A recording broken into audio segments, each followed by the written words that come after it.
Hey yo les gens, c'est Agüero, aujourd'hui on se retrouve pour une nouvelle vidéo, nouvel épisode de Mercato M qui te donne toutes les news sur le Mercato de l'Olympique de Marseille. Et aujourd'hui encore une fois j'ai quelques petites news intéressantes à vous partager. N'hésitez pas d'ailleurs à vous abonner, à liker et à commenter pour réagir par rapport à la vidéo. Je répondrai à tout le monde évidemment.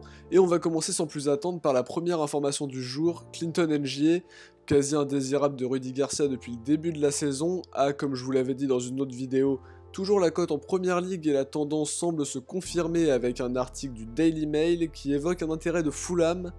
Ranieri serait intéressé par son profil et Fulham serait prêt à transmettre une offre à l'OM d'ici peu. Et a priori, l'OM ne devrait pas le retenir, d'après ce qu'on entend un petit peu partout. L'OM qui enregistre d'ailleurs aujourd'hui le retour de prêt de Youssouf Sarri, le jeune ailier olympien qui était prêté à Clermont et qui n'a pas su s'imposer. Son prêt a donc été écourté, il a été prié de revenir à l'OM pour finir la saison, après une seule titularisation en Ligue 2. BFM dit toutefois que Sarri devrait quitter l'OM quand même.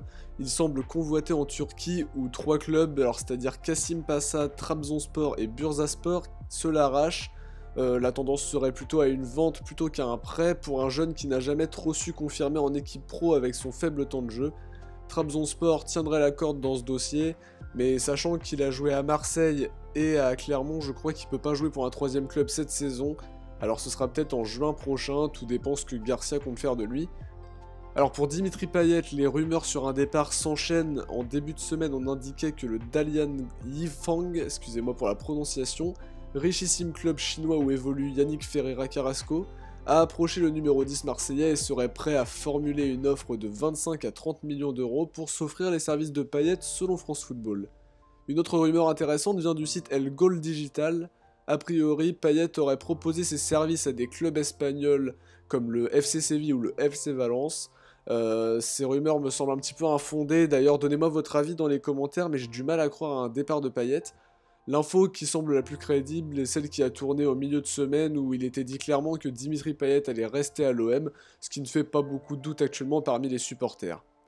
On apprend par Mathieu Grégoire de l'équipe que l'OM ne s'est jamais positionné sur Michy Batshuayi comme je vous l'avais indiqué dans une autre vidéo, mais il devrait selon toute vraisemblance rejoindre l'AS Monaco et rejoindre son entraîneur des attaquants quand il était à la Coupe du Monde 2018, Thierry Henry. Il ajoute que la priorité a toujours été Mario Balotelli mais qu'aucun accord n'a été trouvé à ce jour. D'ailleurs aujourd'hui on a pu avoir des interviews de Christophe Jallet, coéquipier de Balotelli à Nice, et celle de Patrick Vieira, son coach, qui ont montré que les deux hommes ont envie que Balotelli reste et apparemment il pourrait même rester, alors j'y comprendrai plus rien, ce qui plonge un peu cette piste encore plus dans le doute pour ne rien arranger.